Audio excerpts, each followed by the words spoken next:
Basic resource. It is used by human beings for settlement, agriculture, transport, and for other activities.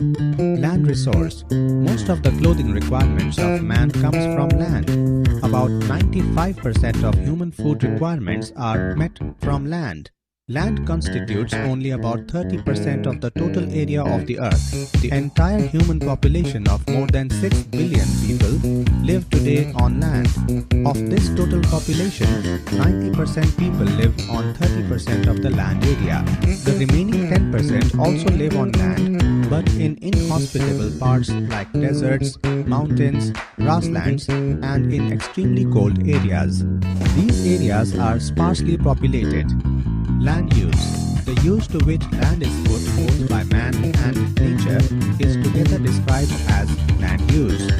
The proportion of land put to particular use and its distribution over an area or the world is known as land use pattern.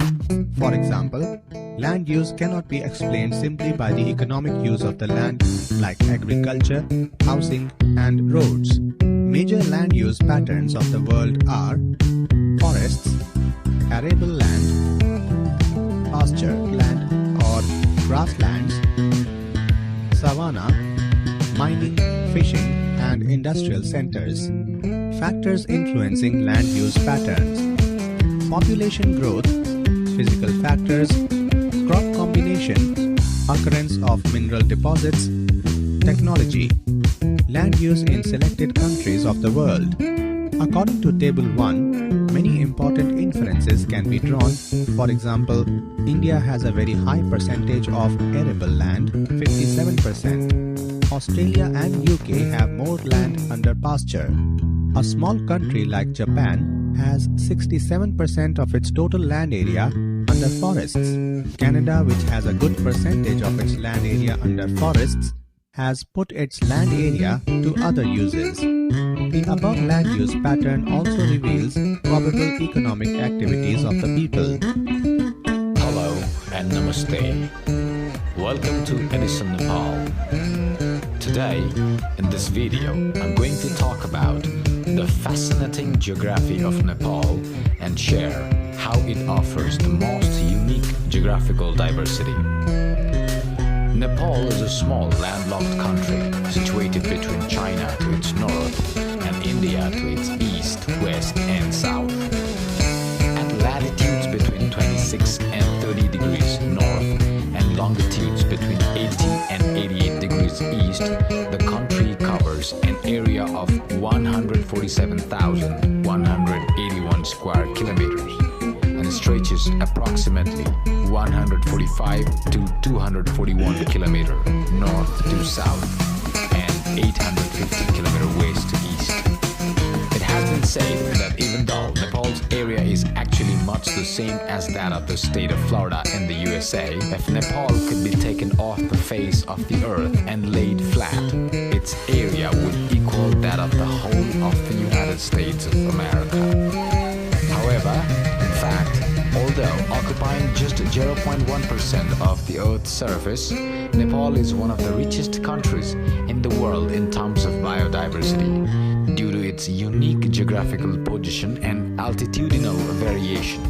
The elevation of the country ranges from less than 100 meters above sea level in the Tarai to the highest point on Earth, the summit of Mount Everest at 8,848 meters. All within a distance of about only 150 kilometers, resulting in climatic conditions ranging from subtropical to Arctic. Nepal is topographically divided into three regions: the Himalaya to the north, the Middle Hills consisting of the Mahabharat Range and the Churiya Hills, and the Tarai to the south. The Himalaya and its foothills make up the northern border of the country and represent 16% of the total land area.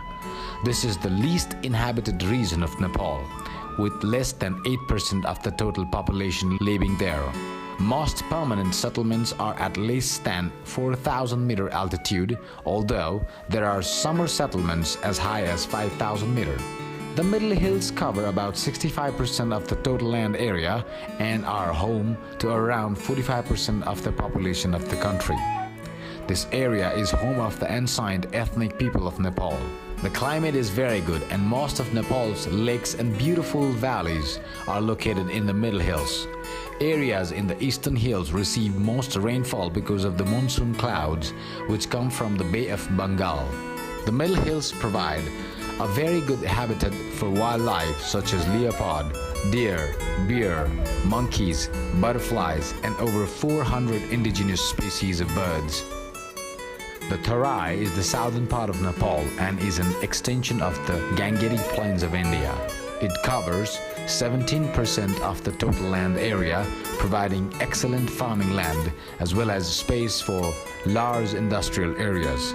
Until 1950, the Tarai was predominantly an area of heavily malarial subtropical forest, inhabited only by the Royal Bengal tiger, leopard, wild boar, several species of deer, one-horned rhino, wild elephant, and gharial and mugger crocodiles.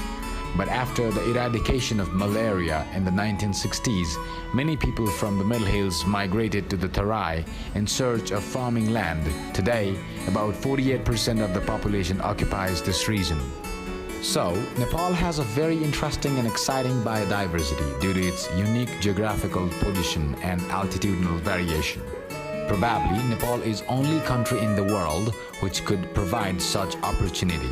In a period of just 2 weeks, it is possible to travel from subtropical lowlands to alpine glaciers, to experience altitudes from as low as 60 meters to the base of the highest mountain on Earth. Temperatures from plus 40 degrees Celsius to minus 40 degrees Celsius, and a climate ranging from monsoon and humid to dry rain, shadow, and frozen zone. Nepal, occupying only 0.1% of the Earth, is home to 2% of all the flowering plant species in the world, 8% of the world's population of birds, 4% of mammal species on Earth, 11 of the world's 15 families of butterflies, 600 indigenous plant families, and 319 species of exotic organisms.